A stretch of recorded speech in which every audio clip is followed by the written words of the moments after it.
Hello! My name is Bubs, I'm an artist, and I like to hear myself talk. And today, I'd like to hear myself talk about... Okay, look, we all know why we're here today. You saw the title, you saw the thumbnail, and you've probably seen me talk about how this was in the works since the end of December. But, assuming there are a few people watching right now that have no clue what this is about. Firstly, I don't know how you got here or why you clicked on a part 2 to something, despite never watching the part 1, but hello, I appreciate you joining us. Secondly, if you want to watch this video, you really should probably go back and watch the part 1. It is technically not required viewing, as this video, while making reference back to the first video, will still reiterate any relevant information to refresh your memory, mostly because it was a long-ass video that I put out a while ago now, and even though I made it, I still needed to rewatch it to remember what all I even said. Even so, you'll be missing a lot of context for these characters and this project here if you skip it. Up to you though, and regardless, I'm grateful that I got any attention out of you. A quick refresher regardless. Today, we shall be focusing on a reimagined set of 12 characters, who I've affectionately dubbed the Idiot Squad, though for the purposes of this video I will more frequently refer to them as the Freak Show.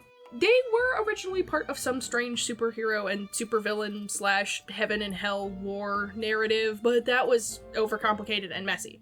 So, in an effort to kind of revitalize them, I went a different direction. Due to how many of them there were, their range of skill sets, some performer attributes already present for several characters, and the fact that they were all already clowns, I decided to pull them into a circus. The new concept, codenamed Freak Show on my laptop and iPad, follows a 1920s traveling circus troupe called The Freak Show. See, I'm very clever. Anyways, the roster of performers include Victor and Sylvester, who are the proud ringleaders of the circus, 2 drag queens named Mortem and Vita, 2 magicians named Charlemagne and Theodora, a sharpshooter named Nathan, a knife thrower named Tabby, 2 animal tamers named Noir and Apollo, a contortionist named Jacob, and finally, their newest addition, an acrobat named Eric. A lot of characters. Now that we hopefully remember the folks, we need to get onto the agenda for today. In part 1, I explained that I wanted to try my hand at making a comic out of these dumb idiots, since that is what I used to do with them. Since I actually make comments consistently now, you should read Girl and Ghost and subscribe to it on Tapas if you haven't yet, by the way, it only felt right to kind of pay homage to the characters that got me started down the path, in a way. Only, you know, better than what I could do when I was in the 4th grade. And of course, this is a win-win, since showing you my process would be sort of like tutorializing it, which is something people keep asking for. I will walk you through the process of ideation, development, building out character rosters, thumbnailing, writing, and all that good stuff that goes on long before anyone would see a completed panel of mine, let alone page or book. Unfortunately, a lot of this will be more of a showcase of things rather than the intended watch me do it sort of thing, as I lost so much footage. So, sorry about that. I must make it clear that I am simply going to be sharing insight into my process here. I have gone out of my way to educate myself on some fundamentals of comic making and continue to educate myself on things like writing, illustration, and the like, but I am by no means a veteran, professional, or master in the world of making comics. I don't even have anything officially published. Yet. Currently, today. If things I say here are helpful, that's great, but just try to take my sage wisdom as not sage wisdom. Take it with a grain of salt, people. One final disclaimer before I actually show off all the nonsense I've been up to in the last few months. While I did say I want to make a comic out of these guys, and that is still true, and even truer than when I said it in part 1, I still have not fully decided if I am going to move forward with this as an ongoing project. There are still a lot of ideas and questions that are up in the air for me, as I shall discuss, and considering I already have one active comic and one still stewing in the pot over there, the last thing that I need is another comic to commit to, even if I have grown very attached to these guys.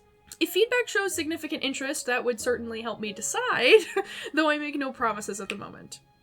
Also, while this is kind of a point I mean to make throughout the video, I'll also say it at the outset. Comics are not perfect from the moment of conception, at least for me. It takes time to hammer out kinks and problems with your story, idea, themes, characters, and all that jazz.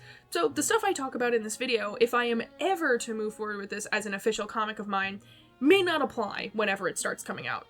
So this is my preemptive attempt to say that in the case that you are rewatching this in the future after this comic has already started to come out, do not take the shit I say here as gospel. Anyways, regardless of what the future holds, I am going to show you what the past has yielded. Buckle in, folks, get a big water, because this is going to be a long one. We will be starting off by going through the brainstorming phase. So, in the earliest phases of ideation for me, I dedicate myself to brainstorming, which is to say I start doodling and writing a lot. I put together a music playlist with the loose vibes I want and start to just throw a bunch of shit at the wall and see what sticks. A lot of these early ideas end up getting written out or altered as time goes on and the overall story gets more and more refined, something you'll even get to see glimpses of in this video. But I'm not worried about that right now. This is the part where I explore until I figure out what I want, so any thought that pops into my head gets thrown on the pile to be sorted at a later time. For every project, this looks a little different. Sometimes I'm taking more notes, creating more mood boards, building more graphs or flowcharts, writing more ideas down, drawing more random stuff. It's usually a combination of all of these things, and they serve to help me solidify and determine some common themes or ideas that I want to tackle. For this particular project, during this time, I came up with a bunch of potential storylines, a ton of dramatic scenes, seeds for ongoing jokes, and just so many characters. Because, of course, the one thing the story needs is obviously more characters. Don't worry, I am going to address the character quantity problem in this video at some point, I promise. While I scroll through some of these sloppy sketches and notes, some of which I'll go more in depth on later, I'd like to talk to you about research. I kind of mentioned that I did research in the first part when I was coming up with the concept, since I felt like I needed to get insight into things like fashion of the time period, but I wanted to talk to you a little more in depth now since I think it's important. Maybe I haven't looked hard enough, but this is something that I personally don't hear discussed enough when it comes to creating a new story, despite my feeling that it is important. I pretty much always do some level of research when I'm trying to start a new project because, as a nerd, it gives me an excuse to read about history or mythology or nature or psychology or whatever else is relevant to my initial idea. But it's also something I think you kind of need to do to be a good writer. Without research, the only thing that you can really write about is the stuff from your own head, and even in super high fantasy or otherwise made-up settings, that's really limiting. Not only is it just a huge source of new ideas during your brainstorming that you'd be kinda stupid to just willingly ignore, you need to build out your personal perspective on what you're writing about if you want it to come across as even somewhat believable, especially if you're going to write about events or experiences that you don't have a lot of or any first-hand understanding of. In case you were wondering, I was not alive during the 1920s, let alone a part of a circus back then. Even though I'm not going to gun for perfect accuracy of the time period, I would like to get closer to the reality of my chosen setting than not close at all, and I want to be respectful of the history that I'm playing around with here. So, research. Lots of research is necessary here, and honestly, it paid off greatly. I would never have come up with some of these things without research into the time period on the history of circuses. I'm going to now go more in depth on all the important stuff from this brainstorming period that I intend to keep. First up, the basic plot. I thought up murder mystery plots, blackmail scandals, attacks from a group that enjoy wearing bedsheets, but it all felt a bit too dark for the more lighthearted comedy angle I wanted to work. Plus, even with all the research I did, there were quite a few ideas I came up with that I found compelling, yet had very little confidence that I could tell them with the appropriate respect, nuance, and insight. So, what I settled on was this idea about two rival circuses forced to work in the same venues since, because of my research, it seems traveling circuses were kind of hurting in the 1920s due to reduced popularity. I decided to lean into this idea and concoct a scenario where this rival circus is very focused on the big top sorts of things, whereas the freak show is mostly sideshow acts. Their combined powers led to better profits for the both of them, so these warring tribes are forced into an unsteady truce. They each feel deep hatred towards one another with only a few exceptions. I actually really liked the way this sort of further solidified the ideas of foils and parallels from the original concepts of these characters, since there is a lot of that going on between the two casts. But more importantly for me, this allowed me to revive some of my favorite side characters from the original concepts. I can't wait to talk about them, but also I have to because I'm not there yet. Now, I could have changed my mind about them all being in one group then, because I could have done this same thing with just the 12 characters I already had instead of the big roster of now 24 characters, but, shut up. Shut up. Anyways, these two companies are constantly trying to undermine and sabotage the other, trying to steal contracts and basically consume the other, which will continuously evolve more and more over the course of the comic until finally there will be a big event that moves out of petty and into diabolical. Dramatic climax, a heartwarming resolution that helps show how far all these characters have grown, and then maybe a cute little epilogue where everyone kisses or hugs or whatever is appropriate for them to be doing. There are also many side shenanigans and interpersonal conflicts that I plan to explore as well, but the rivalry will be sort of the driving narrative conflict. The important part that I want to outline here is that I am keeping the overarching plot very simple. In my mind, this comic would be much more character-focused, especially considering that there are so many of them, and as such, the less stuff that would distract away from these characters and their personal lives and progress, the better. Obviously, you can indeed have stories where you have giant casts and also really intricate stories, but those take a lot of time to properly develop, and this time I don't mean on the internal side. Well, yes, also on the internal side, but if you don't want your audience to feel super rushed or overwhelmed, you need to be very careful and give yourself lots of breathing room so that character development and plot can be advanced at a natural pace. So this story is going to be very insular. It's easier, it's faster, and it'll probably make for a better audience experience. Second and final thing for this section, let's talk shipping. Yeah, I tend to come up with the ships I want in the earliest phases of a project, and this is actually for a few reasons. Determining dynamics with other characters helps me understand exactly what kind of character I want them to be, and therefore helps me to shape all the directed writing I do once I'm done brainstorming. Do I imagine this character to be straight or queer? Do I imagine them to be taking a certain role in a relationship? Do I imagine them to be super affectionate or flirtatious or just more reserved? Are they interested in romance or intimacy at all? All of this stuff is important to the character's development and identity, and finding an in-universe entity to explore this with is helpful. It's also just a good idea for me to find out which romances I'm committing to developing over time and how thoroughly and on screen, all so that I can fit my vision naturally into the story without taking up too much space or leaving anyone feeling completely ignored. Feeling completely ignored? I guess they wouldn't feel it. Anyway, more importantly for me though, it's more fun. I'll be real, I love shipping.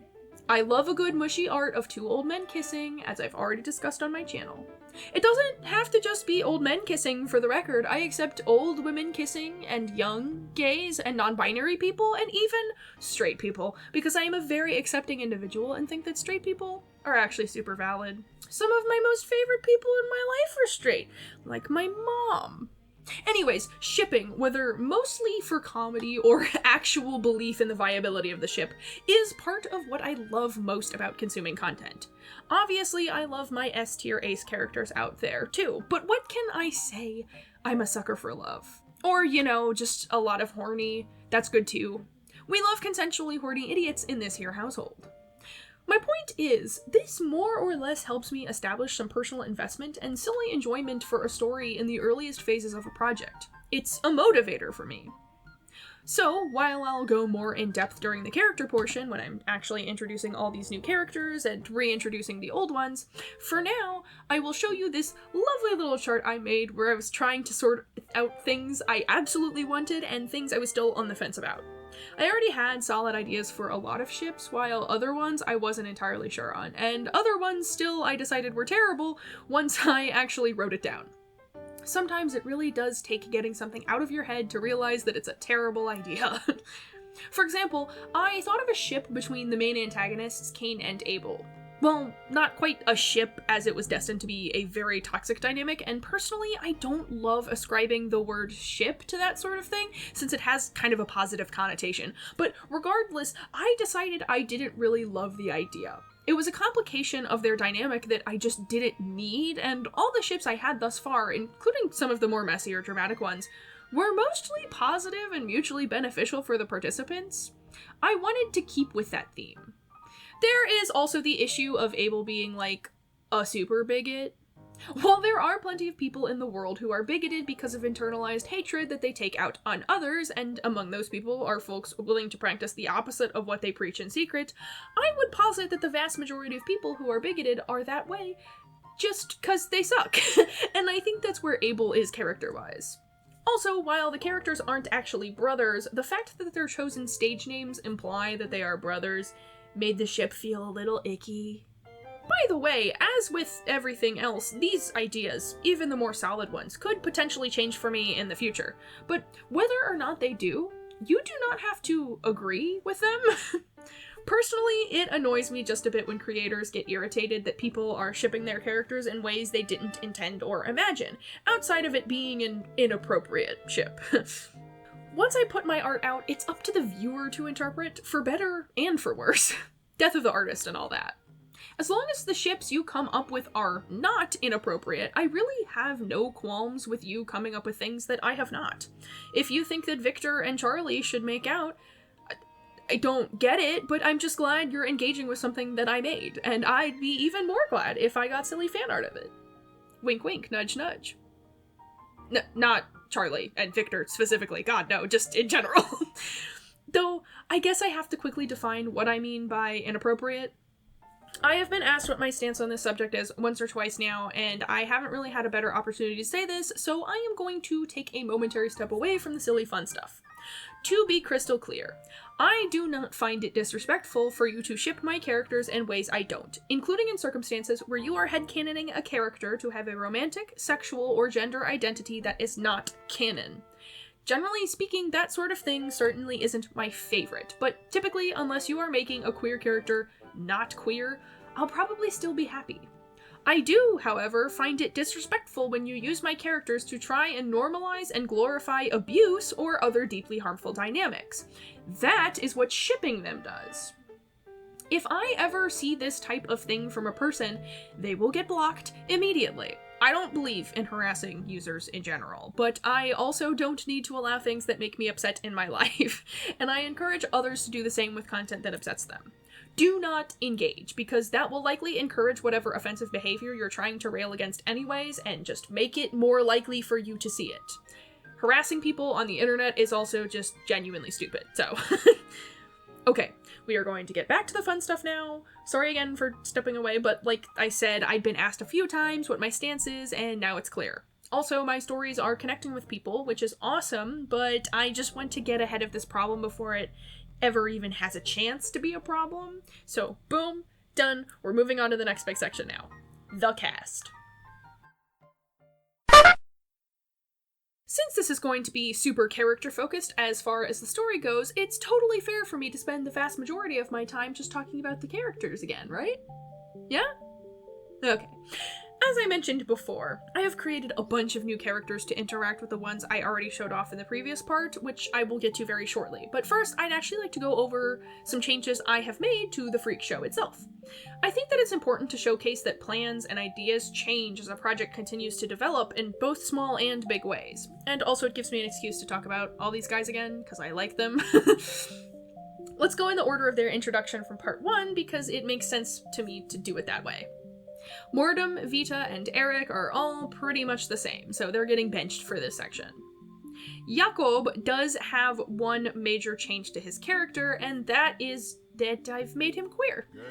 It wasn't part of my original plan for the character, as I wanted to maintain his identity from the original version of the story, but he was still not catching my attention when I was thinking of all of these characters, and when in doubt, just make them gay. I hope this is giving great insight into my writing process. Anyways, I made the decision that he is trans, specifically transmasc. He's young and has long hair, so I just wanted to make the distinction that he's not trying to transition into a more feminine presentation throughout the story. That being said, I do think that we need to show more characters going through transitions, specifically in a positive fashion. I feel like we only ever see the after part. That is something I'd like to explore, just not in this comic idea. Maybe another project that I've been toying with? I just said that I don't need more projects. Whatever. Don't tell anybody I'm trying to work on another project. They'll start getting worried about, like, my mental health or something. That's ridiculous. Anyways, I think it's actually kind of a natural inclusion for his story. While not the only thing, I imagine it being a contributing factor as to why he is so withdrawn from everyone else because of, body issues, as well as why he has a very petite frame despite what would be expected of a boy his age. The only person that I imagine knows is Victor, and Victor is very respectful in keeping that to himself, and it's kind of something that gives them a little bit of a basis for a stronger bond, that level of understanding. I also made the choice that Jakob is Arrow Ace because I just don't imagine him to be at all interested in relationship type things. It's not out of shyness or not meeting the right person or whatever else. It's literally just that he's not down for that. And honestly, this was kind of the case for him before the circus revamp thing I've been doing. I just didn't really understand what asexuality was for a really long time because it was so far removed from my own experience. Yeah, I just think these are ways to flesh out what I already built for him, and I have already thought up some vague ideas for some cool scenes exploring these aspects of his character, so making him gay enough to care about worked. Huzzah! That's so mean. I'm a mean person. Jakob, you're interesting, I swear. Oh no. Moving along to the next changes, I developed Vic and Sai's backstories more. I thought that it was important getting a little bit more of an understanding of the groundwork that led to, the circus that we spend the entirety of the story inside of. So, they did still grow up in the same orphanage, but they ended up running away together when they were about 13 because of poor conditions. They took up residence in an abandoned train yard and were, running around busking to buy bread. They were both very musical people in the original concepts, so I thought it would be nice to bring that bit back and make them little street urchin performers. At some point around when they were both 18, Victor discovered and decided to informally adopt a 3-year-old kiddo he found abandoned in an alley, this baby being Marion. I decided I didn't want Marion to be Victor's biological child, even though I played with the idea. This decision was because I wanted Victor to strictly be attracted to men. I wanted him to just be homosexual because me writing every character to be bisexual is just as unrealistic as straight people who write every character to be straight. Even if it is fun. This decision was also partially because of the fact that I wanted to be a pattern with Vic to discover orphans and just immediately decide to accept them into his family. I imagine he's determined to make others get to have a better childhood than he did, though Marion is the only character that 100% views him as a father figure. At least at the start of the story. Anyways, the boys soon became young men, slowly becoming professional performers in the world of music and comedy, though eventually people began to turn them away from their venues due to prejudice. Victor, ever ambitious and determined, decided that he and Sylvester would just have to make their own venue if they were going to be turned away from other people, and after being inspired by a local carnival show, Victor began to seek out unique and talented people to show off. They eventually found enough success to attract the eye of an investor, allowing for them to purchase a train to take their circus to wherever they wanted. Ta-da! Freak Show is born. On to Nathan and Tabby. I have modified their relationship to one another slightly. For Nathan, I explored a few ideas to make his character more interesting, such as giving him a wife that would leave him after he came back from the war as his disability was too difficult for her to handle. He had a wife in several of his original concepts before I started this project, so I kind of wanted to maybe bring her back, but then I realized that was depressing and fucked up and scrapped that idea. I did still change how things went when he got back from the war, though. He had a very close friend die beside him in the war, and back home, that man had a daughter temporarily being cared for by neighbors while he was away fighting. His friend left Nathan a note that basically said, "If you make it out and I don't, go home and take care of my daughter." And Nathan was determined not to let his friend down, even if the prospect of becoming a father to a young orphan was kind of scary. This daughter, of course, was Tabby.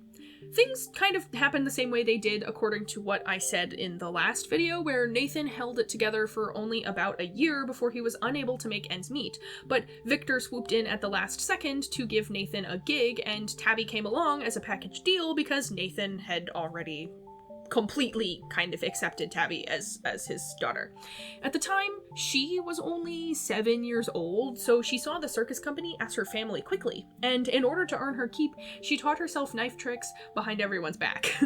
Nathan doesn't like it, but Victor has promised to keep her safe, and Nathan honestly trusts Victor with his own life and, by extension, the life of his girl.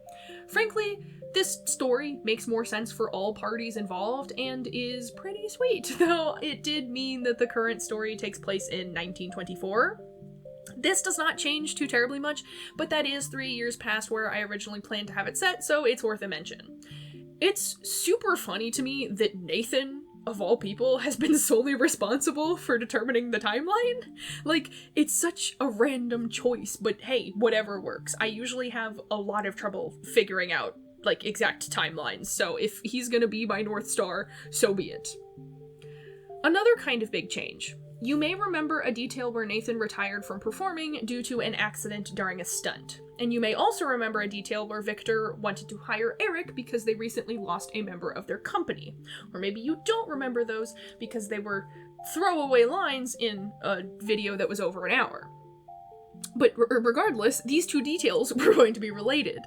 It was going to be like a secret discovery down the line, which is why I did not share it directly in the video. And I will still not say exactly what I wanted to have happen, other than their old acrobat was supposed to dodge something and did not. But once again, it was something a little darker than I wanted. On top of that, this would mean that according to the original timeline, Nathan would have been an active performer for like a few months, which is a little silly. So while they did lose a member of their company, which will still motivate Victor to take Eric, it wasn't to an injury or to the great beyond, and Nathan is still actively performing. It helps him keep a closer eye on his girl anyways. Next people to revisit are Charlie and Theo, who didn't change a whole lot, though I do have a small tweak for each of them. The nonsense about Charlie wanting to become a doctor is out. Charlie is still a scholarly type, but he's always been interested in communing with the dead and occult stuff rather than anything practical. Thank you, my dog. Much to his posh family's sorrow. I swear to God, if you could hear that, I'm not cutting it out. I don't care. It's fine. Still, he was enjoying a cushy life until the draft started to roll out in Britain. He didn't actually have any reason to not enlist besides being a coward, which is kind of valid. In this case, I would also probably want to dodge a draft, so he did what cowards do and ran away. In his case, this specifically meant to hide in America to dodge the draft. He was planning to return home once the war was over, but he quickly found that his parents happily took the opportunity to cut off their weird gay son that they already hated. They weren't so vindictive as to turn him over to anybody, but he certainly wasn't welcome to run back to them. Everything is pretty much the same from then on out. Theo, on the other hand, I decided definitely was a runaway bride and came up with a lot of ideas for that, but the biggest one is that she was specifically engaged to a prominent member of the Irish mob, not the British mob, because hey, looky here, they were prominent in the 1920s, both in Ireland and America. See, I only knew of the British mob until I did research. Magical. Anyways, this gives me an excuse to make more Irish characters, which brings me joy, so it's perfect. I'll tell you right now, my portrayal of the Irish Mafia will not be perfectly accurate, as once again, I intend to play this story for dark comedy, but I want to at least make it kinda plausible. For the record, no one knows that Theo is a runaway bride or has any ties with any mafia, so don't tell anybody. Shh.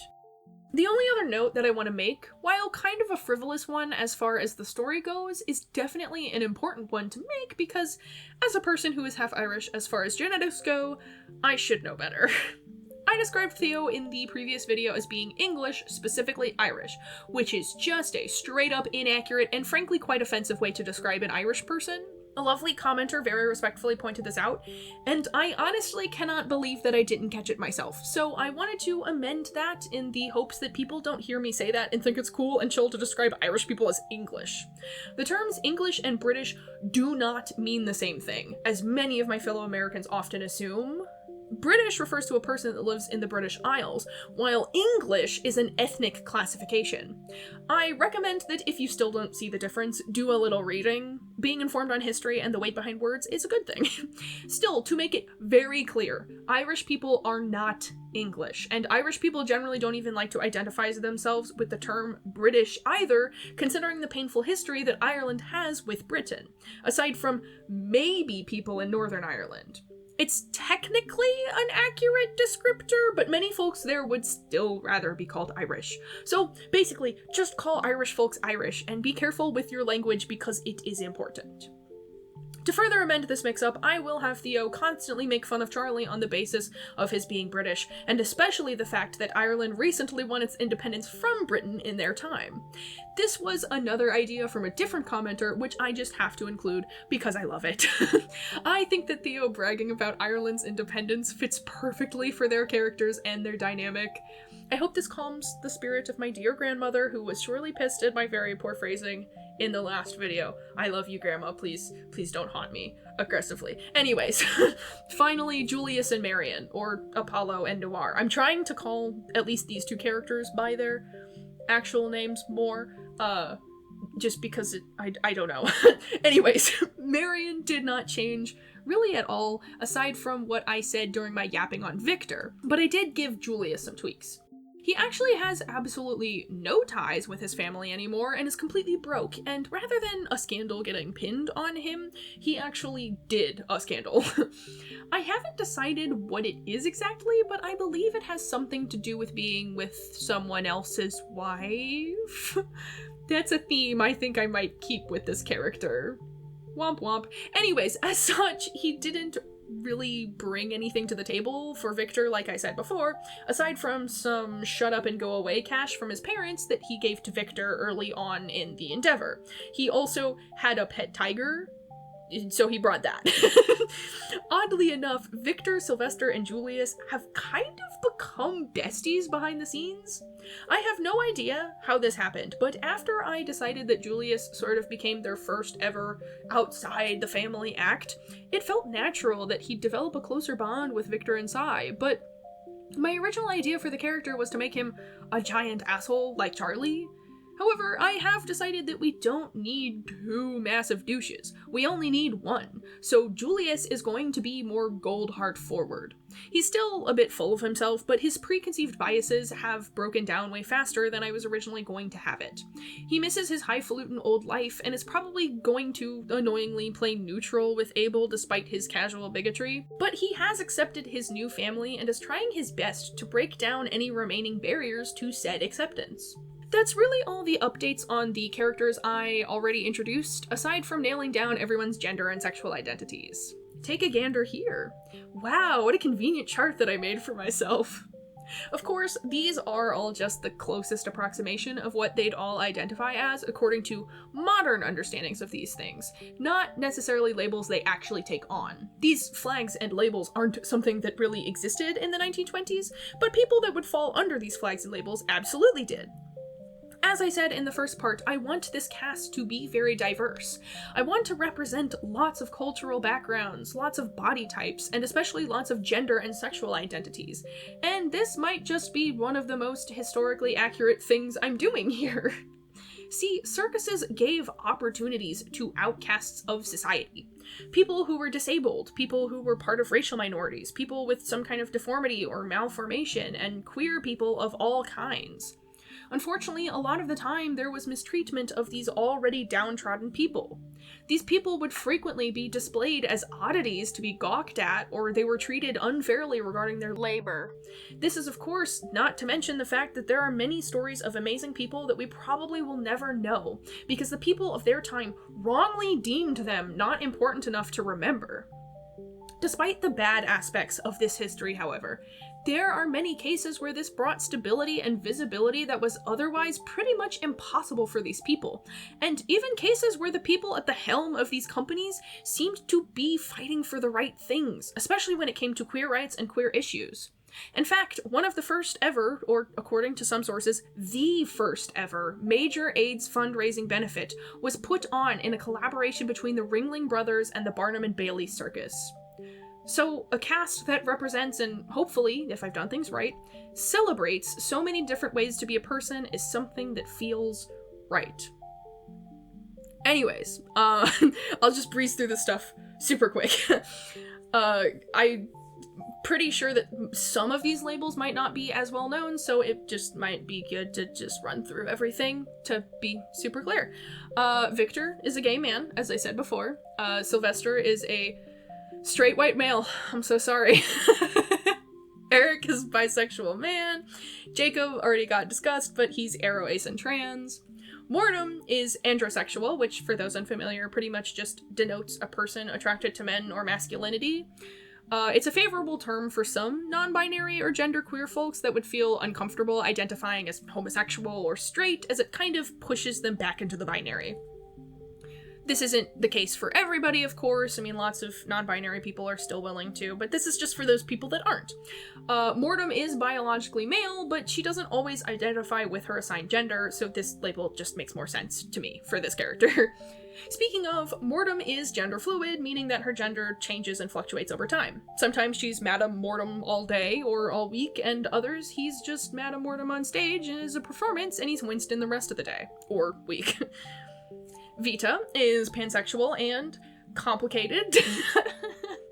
Okay, so here I've included both the intersex flag and the androgen flag. I sure hope I'm saying that right, as I've only ever read it over the years. While intersex isn't necessarily a gender identity, I do think that it is really important to Vita and her identity. It is why she, in my mind, particularly falls under the label of androgen. This basically just describes a person who identifies as a blend of both binary genders. That's kind of an oversimplification of the term, but yeah, I think that describes him well.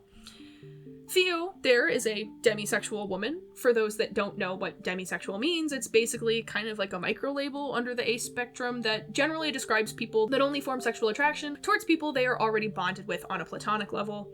There are story reasons as to why I think this works for her character, but we are speedrunning, so we're going. Charlie is a gay guy. This surprises no one. Julius is also a straight white male. How did I let two of them sneak their way in here? If it makes it better, they are both subs. Marion is androsexual and non-binary. Tabby's a straight girl. And finally, Nathan is a bisexual man. I imagined a few scenarios where the close soldier friend of his was more than a close friend, and realized that bisexuality would be neat for him. That being said, the close soldier friend, as of right now, is not canonically more than a close soldier friend. I won't stop your fanfics, though, as previously discussed. Last few things before I move on. I also made this handy table that shows who has the most and least seniority, as well as this very visually upsetting chart that shows everyone's feelings towards one another. I think that these, especially when viewed in tandem, helps to really figure out what the overall dynamics are and why they are that way. And with this many characters, all the help is needed. I am my own worst enemy. Speaking of, it's time to introduce all the new fools! I'll be 100% honest. A lot of these folks are not very well developed, which is to say quite a few are basically just names and faces in my mind, and they might stay that way more or less depending on the role I ultimately decide on them having. This section will be sporadic with the level of detail I discuss these guys with, that's all I'm saying. Let's just start with our first category of folks, the Cain and Abel Circus. It's 12 people again, because, that's why, because. Let's start by introducing our ringmasters. Cain and Abel, which are stage names, though I've not chosen what goes beneath them, have an incredibly toxic dynamic where Abel does money management and Cain does literally everything else. Abel is nasty, selfish, and derogatory, partially due to his being a bigoted piece of garbage, while Cain is rather meek but generally well-meaning, which is something I did in the original form of the story. Yeah, I had biblical Cain and Abel in my original story because I thought that it was cool, but of course I did the thing where, Cain's the nice one and Abel sucks and Abel got what was coming to him, but Cain still feels bad because he's just that good of a person. Score 1 me, score Bible 0! Now, they aren't literal Cain and Abel, so it feels more like irony and less moody teen writer. And nothing wrong with moody teen writers, by the way. I am simply just not that anymore. Anywho, the only people Abel is neutral towards within the crew is his wife and daughter, Bonnie and Evelyn, though their little family will fall apart eventually, so that is subject to change. I imagine that Victor can tell Cain isn't actually all that loyal to Abel and is mostly with him out of fear and complacency, so Vic is constantly trying to coax him over to join up with him instead. Vic probably likes Cain okay, but just hates Abel, though the feeling is certainly mutual for both of the men. On to the rest of the company. For the vast majority of them, I have a role, age, and nationality picked out, as you can see on the screen now, but all my other ideas are just kind of loose and not at all decided on. While it doesn't matter too much since most of them aren't super important, I would like to have a more solid grasp on all of them before developing things too much further. Anyways, onto the characters that I do have a firmer grasp on. Let's start with that lost acrobat I mentioned earlier. This is Percy, who is an adapted side character from the version of the story prior to this project, specifically an incubus by the name of Passus. Passus was a traitor to demons for the sake of Abel in his original storyline too, so once I decided that I wanted Victor to lose a member of his company through non-violent means, I knew it was perfect. Plus, Victor's guy leaving to join the other circus would also set up more of a motivation for him to accept Eric, considering he showed up with a New Members Wanted poster from Cain and Abel, but also with no discernible skills. The revenge opportunity would be a higher priority than making a reasonable decision. So, enter Percy. I imagine his role will be kind of like a secret training buddy for Eric, as Eric tries to actually become a competent performer, but this is going to create some tension with everybody because everybody hates Percy because he, betrayed them and all that. I also imagine that Percy will be one of the only true points of insight into what it is like working for Abel, because Percy does not know how to keep his mouth shut. Percy's also very flirtatious, which would obviously be a remnant of his character origins as a demon of horny, so I imagine that Eric and he might end up with some tension, though no decisions on how far that goes have been made. Next, I'll show off Toussaint. Toussaint may be familiar to a few of you already if you've been keeping up with my community posts, but his deal is that he is a French equestrian man who performs feats of acrobatics with his highly trained horses. I love circus horses, and so here he is. He is a little man in order to pull this off, which he is probably at least mildly insecure about. Even so, he is very stuck up and annoying because he believes his skill is, more fancy than everyone else's. However, he's not the only man with an overinflated ego, as Charlie is still close by, and, of course, their gigantic egos knock into each other very often. They hate each other so much that they can only either punch each other about it or kiss about it, and Toussaint is too tiny and Charlie is too pretty for the punching. I imagine that most of their interactions are very horny, but over time things become more mushy, and they're like, "How dare you inflict me with the butterflies?" Because I love dynamics like that. Next up, we have Bonnie. I will be super real, I haven't come up with too much for her other than she's a mom to Evelyn. She's a boss babe, and unrelated, she likes to cheat on her shitty husband. Actually, maybe it's not unrelated. Okay, I'm kidding. I do not endorse cheating. Cheating is bad. But to be fair, she lives in the 1920s, so divorce was way harder, more stigmatized, and more risky a path than it is even today. So cut the girl some slack. Anyways, I imagine that Bonnie might set her eyes on Julius, which, considering Julius's past scandals and his attraction towards strong, independent women, he probably doesn't have too much of an issue. I do kind of want things to get super messy, because sometimes messy is really fun, but there is a kid involved, so I don't know. Also, again, I am using the story as an excuse to explore more dynamic and complicated ships than I typically tend to, so that would be kind of fun, but I'm still not completely sold. Again, the kid, but I am mostly sold. I have to really like a straight ship to commit to it, guys. That is literally the last member of the Cain and Abel circus that I have given any real thought to. Whoops. Moving on to some more miscellaneous people. First, I want to introduce you to Madame Monroe, or Maddie Monroe. Madame Maddie Monroe. Mommy Madame. Madame Monroe here is a wealthy widow who runs a speakeasy and is the new ongoing investor in both the Freak Show and Cain and Abel Circus. However, due to her affections, wink wink wink wink, for Sylvester and her opposite of affections for Abel, she really only wants to worry about the Freak Show. But, of course, as previously mentioned, the two circuses have a bit of a mutually beneficial relationship at the moment, so they have to suck it up for now. Anyways, back to Maddie here.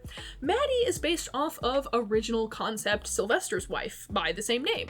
I decided that this would be my solution to maintaining the circus is my family thing, while still giving Sylvester a sexy, sassy wife and two beautiful children that were also plot relevant. They aren't married in the story, at least not yet, but still. I haven't done anything with the children besides deciding they'd be twin girls, because Sylvester seems like the type to be a good girl dad. He's not here to be a stepdad, he's gonna be the dad who steps up. Unfortunately, that's kind of all I have definitive for her right now, other than I'm quite sure I want Mortem to have based her drag persona off of Maddie, because that's cute. And also that way I can get away with their names being very similar, because now it's intentional. Moving on to the only other minor character I have even sort of thought out for now. Here we have Detective Redwater. I still don't know his first name, so don't ask me. I saved him for last because I have a lot to say. He is a private investigator that Victor uses for keeping tabs on people that mean to do him wrong. This is a character you may recognize as a participant in the Old Man Yowie that everyone way overreacted about. You all saw Victor's treasure trail and just lost your minds, I swear. It's not even that scandalous. It's far from the most scandalous thing I've drawn of them, I can tell you that. Alas, the most scandalous you do not get to see. What I do in the privacy of my own iPad when I'm listening to Orville Peck on loop is my own business, and it will stay that way forever. Anyways, he's actually not an adaptation of a pre-existing character or idea at all. He is completely original to this project, which is kind of fun. Granted, so are plenty of the rest of the Cain and Abel circus troupe, but the detective has actually gotten real development at this point, so he's still special. Anyways, I thought I needed a little sniffer dog to hang around when I was first considering a murder mystery plot, but almost immediately, Brain told me that it would be super funny if Victor flirted at him, and he fell for it. Part of it is probably because the first time I drew him, my custom-built Spotify playlist presented me with Dean Martin, but it also felt like a very in-character move for Victor. Victor is supposed to be this suave sweet talker, so if he is getting in trouble with the law, he's going to try and win him over with charisma. And Redwater is a very serious man, not easily swayed by charisma. So eventually, Victor would take a gamble, catch the old dog off guard, and bada bing bada boom, things escalate quickly. Redwater, or Red as Victor affectionately refers to him, is probably a really lonely person who never really found himself a wife or a family despite pining after it. He always wanted to fall in love, but simply never did, so when he suddenly gets butterflies over Victor, he jumped at it. I also imagined him to be a rather progressive man, especially for the time period. Well, I hope, considering the man he chose to smooch, but anywho, I imagine that despite having a very gruff, stony exterior, he has a bit of a bleeding heart on the inside. He cares deeply about justice and equality and tries really hard to help with certain social movements behind the scenes, and he even thinks prohibition is super stupid. Right now, I want them to actually meet at a speakeasy where Victor kind of jokes about tattling on him, but it truly is a joke since he likes the bar too much.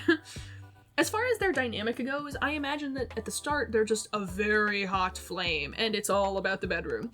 But when Victor takes his train to another city, Red can't stop thinking about him. So when Victor comes back, Red quote-unquote makes himself useful to Victor by being a source of info, which both allows Red to deny that he actually has any feelings and put the blame for the bedroom activities on Victor because he's the saucy one, truly. But it also convinces Victor to let Red stick around despite how wary he is to let people even sort of close to his heart.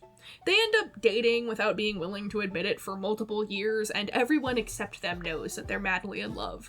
It's fun, it's cute, it's silly, and it'll even be a great opportunity to really show off the side of Victor that is not a performance. And also I get to draw old man yeah. Quick interjection.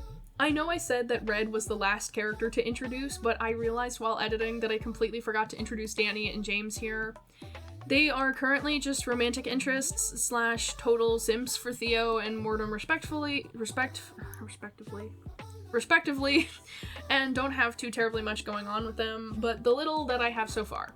Danny is part of the Irish Mafia and is Theo's ex-fiancé, and despite being outwardly scary, is actually a giant teddy bear, at least around Theo, because we love that trope here.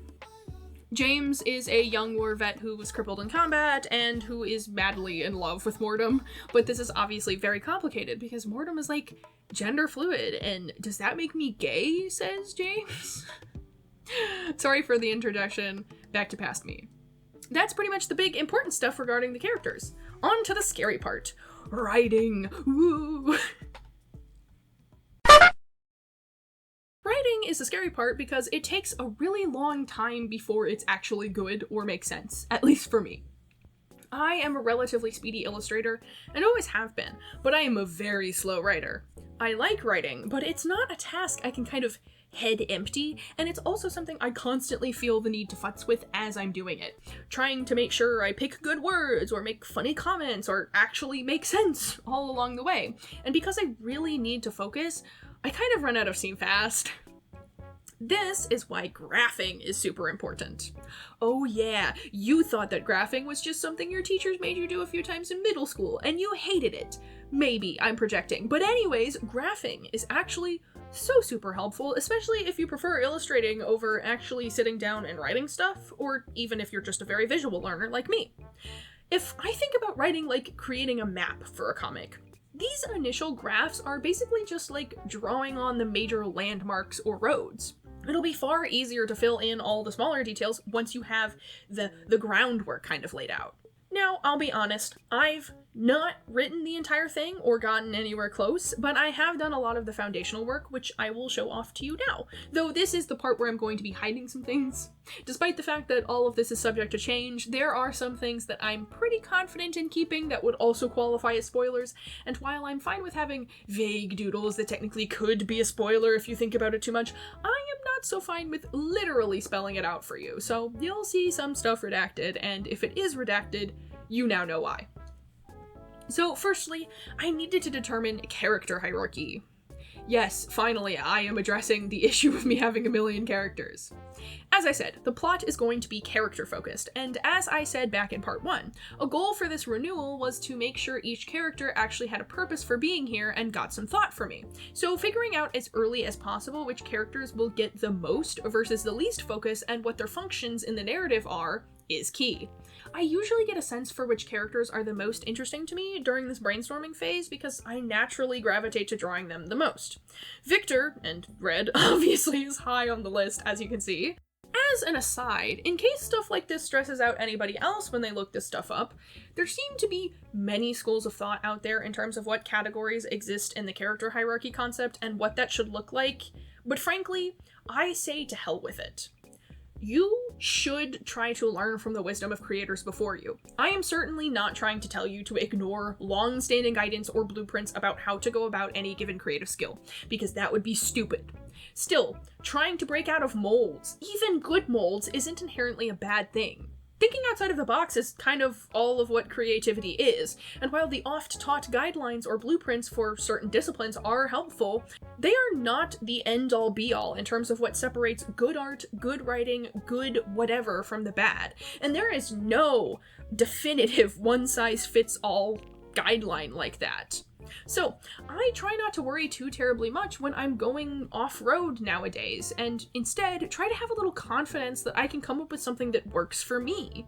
Maybe this makes me a bad teacher, but hey, if no one ever went off-road, we wouldn't have the oft-taught stuff in the first place. So, rather than worrying about which character is fulfilling the textbook definition of a deuteragonist, I am trying to focus more on the central concept of what it means to determine character hierarchy, if that makes any sense.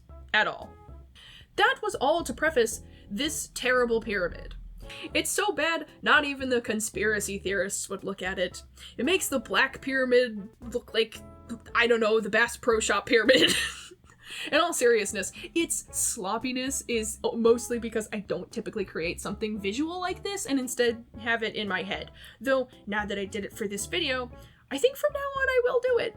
I am a visual person, and having it here to refer back to when I'm trying to decide if people are getting enough screen time would actually save me a lot of headache. Anyways, to quickly go over my choices and the reasoning there, Eric here is at the top as my main character. I want his actions to drive the narrative forward the most, and plan to spend most of my time kind of looking over his shoulder. Victor is next, as he is sort of a limiting factor on Eric. Victor's conflicts, interests, desires, and motivations all affect Eric, both on a personal level because of their bond, and on a practical level since he is Eric's boss. Abel and Cain, admittedly chiefly Abel, act as primary antagonists to further drive the plot along and create conflicts, so they obviously have a lot of narrative weight. Next is just the rest of the main cast of characters.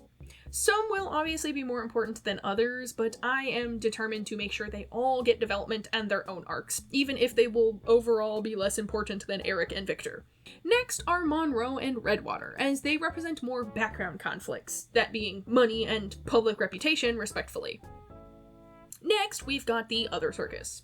They're mostly going to be petty annoyances, though some of them will be more developed due to their interactions with the main cast. Toussaint, Percy, and Bonnie, for example, will likely have more to do throughout the story than the others, but their screen time is still limited. And then, of course, at the very bottom goes pretty much anything or anyone else that would affect the cast. Ta-da! Hierarchy established.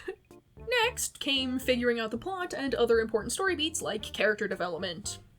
I made a few very simple mock-ups to help lay out the basic plot, get a very rough flow of events type thing. My first one was just deciding the most basic start, rising action, climax, falling action, and conclusion sort of thing. I decided I wanted a kind of secondary climax, though not to the same emotional or action height. Just one of those everything went to shit, but we are banding together for one last push to make it better things, and then it pays off, and then we get a happy ending. I originally thought of opting for a sort of bittersweet ending, as I have planned for By the Blood, but I decided on a nice and wholesome conclusion for this one because I like happy endings, alright? And you can quote me on that, but only in context. I haven't experienced it out of context, so I couldn't tell you how I feel about it. My second one here is a more in-depth plot flowchart to kind of organize the many scenes that already existed in my head as major events, though it's definitely missing a lot of the finer details. Again, like I said before, everything is supposed to be kind of rough at this stage, though, so that's fine for now. I also came up with a few charts to lay out the best and worst qualities of each character, as well as the wants, needs, and fears for Eric and Victor. While I, of course, had loose ideas for the personalities of these major characters already, establishing their definitive driving traits, both positive and negative, was really important for characterization, and in the cases of Eric and Victor, very important to the plot and themes. Because Eric, Victor, and their relationship are driving aspects of the story, as I said before, understanding their motivations and their character trajectories are super important. I eventually settled on the idea that their journeys would be similar, yet kind of inverted. They both want healthy, strong, close families, which they hope to find in the freak show, but they both have flaws that hold them back from it, driven by their fears of abandonment. Eric channels his fear of abandonment into a sort of desperation to love and to be loved, leading him to put faith and trust into undeserving parties and go above and beyond to satisfy the needs of those around him, even to his detriment. Victor, on the other hand, channels his fear of abandonment into a stony exterior, a big wall he lets no one cross, not even his child or brother, and he displays a consistent overprotectiveness and need for control. Both manifestations of this fear can lead to a self-fulfilling prophecy, so both of their journeys will involve them learning a little from one another and finding a happy medium. I just love character and narrative parallels, and I did want family, relationship, and self-acceptance to be kind of major themes for this whole thing, so those journeys really work for that, in my opinion. I want to stress that even if you aren't a visual person, making a plan like this prior to getting too far into the weeds of scripting or thumbnailing is really important. All of this stuff, it doesn't have to be super formal or in-depth, but if you ever plan to make a comic or really any story in any form ever, I highly recommend you at least establish your main character, your main antagonist, how the story starts, the climax, and how the story ends. That is what I consider to be the most bare-bone version of a plan that I think you should be diving in with. It's stuff that is just not good to make up on the fly, if you ask me. You can fudge a lot of things and improvise a lot of things, but if you want a cohesive narrative, give yourself some guardrails. Speaking of scripting and thumbnailing, though, I did actually start on the most basic of basic scripts, going chapter by chapter, though I will say I'm not super happy with it and will need to tinker with it a lot before it's ready. For each project, depending on how deep the narrative is, I will have more or less in-depth scripts. With something like Girl and Ghost, a quick synopsis of 1 to 3 sentences is plenty. With my plans for By the Blood, I don't want to think about that right now because it's scary. But yeah, once again, for every project, this will look a little different as I adjust to meet the needs of each project. But this one feels like a quick synopsis thing with the thumbnailing doing the heavy lifting from there. I've not gotten very far with the scripting, though luckily I already had a clear vision of what I wanted and needed for the first chapter, so I could get right into thumbnailing. That's the more fun part for me anyway. I made thumbnails for the first 16 pages as I thought it would be a good proof of concept thing to get done for this video. Little did I know this project would be a nightmare no matter how much I chose to thumbnail, and I decided to give up on my idea to actually complete the pages because this thing got so out of hand and I just wanted to be done. This is my channel and I can give up on things if I want. Anyways, this wouldn't be the entire first chapter, but I will spend some time talking about this. I would have enjoyed talking about it over a recording, but I can't because every piece of technology I own personally hates me and has been trying to sabotage this project from the beginning, so I'll just include a time-lapse instead of the easily over 3 hours of recording that got corrupted. So, if you're not really familiar with the concept of a thumbnail, it's, in most basic terms, a tiny, sketchy version of an illustration you want to make. This is an extremely helpful tool for anything where composition is incredibly important, and wouldn't you know, composition is almost the most important thing to get right in comics. Everything from panel layout to the actual composition of each panel is important to communicate the information that you need to, and when you make the sketch teeny tiny, you can see far more clearly which information comes across as the most important. Now, I don't make perfect comics by any means, but I have certainly gotten better since I began incorporating thumbnailing into my process, and this is definitely a tool you should have in your toolkit if you ever want to make comics of your own. Or even if you don't, thumbnailing is helpful for complex illustrations on their own too. My vision for these pages was just to have Eric kind of sneak into the tent area of the circus where everyone is getting ready for a show, holding a poster that called for new talent. I wanted a lot of the first bit to just be visuals with no words because I feel like it could help get into the scene better. Besides, I think it helps get into Eric's perspective more because he's just as clueless as y'all at the start. He has no idea what he's getting into. He doesn't even know which circus is which. His flyer, as I very, very briefly mentioned before, is actually for Cain and Abel's company, not the freak show, but Victor is delighted at the opportunity to stick it to them by poaching their potential new talent. This is a good start, at least from my perspective, because it immediately establishes our main setting, our main character, and a major conflict, all in the first 16 pages, and I think that you kind of need to put your hooks in within the first 16 pages.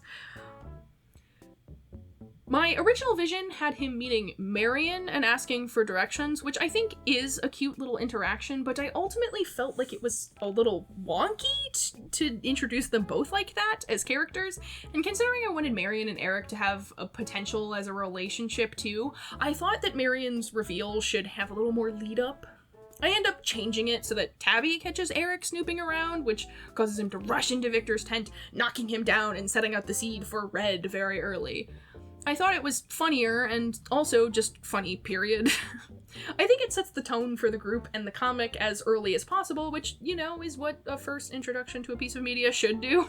That being said, I am still considering changing it further to have Eric run away from a snake, and that's why he slams into the back of Victor.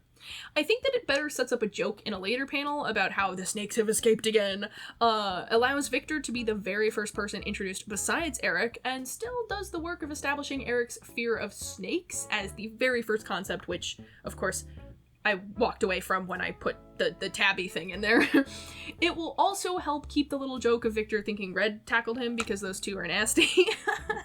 If I ever go forward with this as a comic, I'll most likely tweak the thumbnail to do that instead.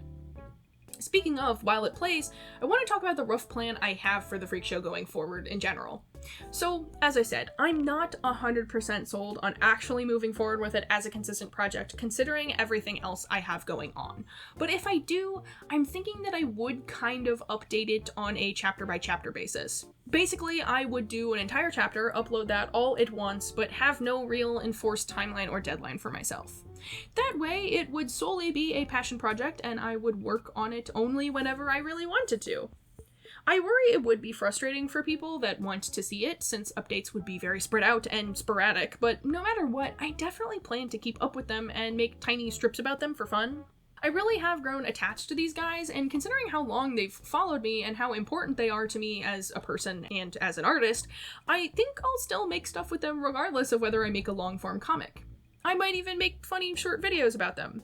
Basically, even if I never move forward with a comic, you really shouldn't worry about never seeing them again if you've grown attached. You will probably get tired of seeing them before too long. My point in sharing this, though, is to kind of encourage any prospective comic creators watching to also come up with a game plan for their release schedule or whatever. Both for algorithm purposes and also just personal schedule purposes, I think it is super helpful to decide what kind of an upload and or production schedule you intend to keep prior to actually getting in the weeds of making and releasing your comic. Setting realistic expectations for yourself ahead of time is a great way to avoid burnout or guilt on down the line where you push yourself too hard or not hard enough. It also just makes it easier to plan ahead even while you're actively working on it. If you know you have something coming up in your life that's going to affect your schedule, you can adjust it as you move along when needed because you already know what your little self-imposed deadlines are. I just want to stress, though, that your expectations for yourself need to be reasonable. Don't overbook yourself. Don't do what I do. Consistency is important for you as a creator, both on a personal and professional level, so don't set yourself up to fail at it. I promise I'm actually trying to improve on that, okay? The don't do what I do is a joke. I'm actually genuinely trying to get better at figuring out what schedule works for me. I'm still figuring it out, okay? At least in terms of YouTube stuff, so just shush. Don't come for me. Anyways, back to the thumbnailing. I'm sure you've noticed that I plan ahead for where my speech bubbles are going to go. You should also do that. If you take away anything today about making comics, it's that you should plan out the location of your text bubbles and boxes and all that, even if you don't do thumbnails and make full-size sketches. You may end up needing more or less room from them as you go along, but these are a key part of your composition when you make comics, and remember, I said composition was important. Trust me, it is painful trying to squeeze them in after the fact and having to choose between covering up a bunch of your work you just did or just awkwardly shoving it into a corner is not easy. Both options suck, so just plan them out ahead of time. You don't even have to write in words like I do. Just figure out where your bubbles should be and save yourself the pain. Okay, so that's it. That's the thumbnails done. I do a read through, but I genuinely cannot understand what some of these words say. I admittedly was a little tipsy during some of the process, so that might explain why that is. But anyways, thumbnailing, I did it. Yo, for real, I'm so out of steam. I'm moving on to the last section now. This section will be teeny tiny, but I wanted to talk about these concepts and couldn't find anywhere else to put them, so I'm putting them here at the end. So, color palettes and sample panels. What do they have in common? It's the fact that they will help you determine what your damn comic is gonna look like. Sure, art style, character design, and all that other stuff is definitely important to making a comic, but these two things are integral parts of my process when I'm starting out on something new. I'll talk color palettes first.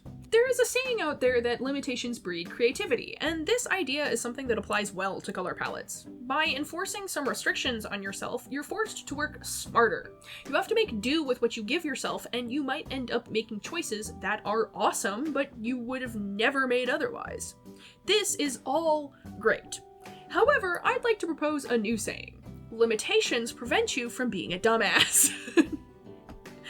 Creating color palettes is actually just an artist life hack to prevent you from making a non-cohesive looking set of characters. All of them already have colors that work with each other because you can only pick from a pool of colors that you made work with each other ahead of time. Boom, it's just that easy. It also can really help you get across a certain vibe. Like, a really warm palette is going to read super different than a really cool tone palette, or a highly saturated palette is going to read super different from a super neutral palette. Of course, you could also go for things like monochromatic palettes, or even extremely limited palettes, and all that stuff really shakes things up and contributes to a very specific vibe. I highly recommend making color palettes prior to actually starting to design your characters, or while you're designing your characters, or all that. It's just a really easy way to make things more cohesive. It's an easy way to make sure that, like, you're not faced with the terrible infinite color choices that I usually get kind of overwhelmed with when I'm trying to make a new character. It's just helpful. It's good. And it takes not a lot of time, especially if you use Procreate like I do. It's really easy to create palettes in Procreate. And you can even save them and back them up and make sure that, you know, you never ever lose them. So do it. I highly recommend it. On to sample panels. This is something that I kind of started doing myself ever since I started coming up with more consistent ideas. Basically, it's just a sample sketch of a panel that I can go over a bunch of times to test out different brushes, line thicknesses, shading methods, text fonts, and other sorts of things until I get the right look that I want. I knew for this comic I wanted something gritty with thinner line art, but I had no clue which brush I actually wanted to use, nor how I wanted the shading to look. I conveniently was pretty happy after only 4 attempts. I quite liked aspects of all of them, but for the one that I was happiest with, I used a brush I made a while ago that I named Jitters and then immediately forgot about, and then did splotchy painterly shading. I kind of like the softer and less rigid vibe this gives. I usually like very intentional shading, but something about this really works for the vibes of the story. It feels both more rough and still more whimsical, which I think really works for the circus with a dark underbelly kind of thing I'm going for. If anything, I might change which layer type I use, since I don't think this would be super viable for really heavy shadows, but for now, this is definitely how I'd want to move forward. This is, again, one of those things that will just save you a lot of headache later, and this goes for you even if you want to make comics traditionally and not digitally. Playing around and figuring out what will work best here is better than blazing ahead and only realizing you hate all the decisions you made after you've already finished 3 whole pages. Don't do that to yourself. Plan ahead. Make decisions in a low-stakes environment until you find the good decisions, then proceed. Okay, let's wrap this stuff up. I'm tired. I want to go to bed. You know, it would have been fitting to showcase some lovely fan art of my lovely Freak Show members. However, you all just keep drawing my handsome mug. I'm just too alluring. First up, I'll show you this lovely piece from Socio on Blue Sky. You've got such a clean style that is frankly enviable, and I really like the way that you interpreted my eyelashes. The way that they're kind of thicker at the end makes me think of the Breezies from My Little Pony, and while I could never be that adorable and small, there is a part of me that wishes I could. So I like that this can feed into that fantasy. Thank you, Socio. Another piece from Blue Sky, we have this Manic Energy art by Rye. This drawing just perfectly captures my chaotic vibes, and I love that you've really leaned into the whole pointy teeth thing that I only sometimes draw. Frankly, I am constantly back and forth on whether my persona should have straight up fangs, and this art is definitely helping me lean towards yes. Thank you very much, Rai. Links to both of these lovely artists are in the description. Go check them out and give them some love. I did it. I did it! Finally! Finally, at long last, I am done. I am done with this stupid video. It shall no longer haunt the corners of my mind. It shall no longer laugh at my pathetic will. I have conquered it! This was a long time coming, a long time working, a long time actively for you watching, and I really appreciate that you actually made it this far. I hope that this wasn't a total disappointment, and I'm really sorry if there were parts that seemed a little messy. There were a lot of things I had to change as I kept working on this. Thank you, for a lot of different reasons, some out of my control and some not. But like I said, I am really proud of how these characters have turned out, and I am really excited to have them in my roster of folks to doodle, even if they don't become a comic. On that note, would you all actually like to see a comic of them become a reality? If so, would you be interested in more videos about the process of that? Would you buy stickers of them if I made stickers of them? Is that a genuine question? Why would you know the answer to that? I'm sorry. Let me know your thoughts, whatever they may be. And hey, if you know someone who might like this video, I'd appreciate it if you shared it with them. Stuff like that helps me out much more than you know. Okay, I'll let you go now. Finally, you probably have to pee with all the water you drank during this video. You better have been drinking water during this video. Anyways, make sure to drink even more water, practice a little self-love today, and most importantly, remember that you matter. Bye. I really like the way you interpreted my eyelashes. I'm gonna fucking scream.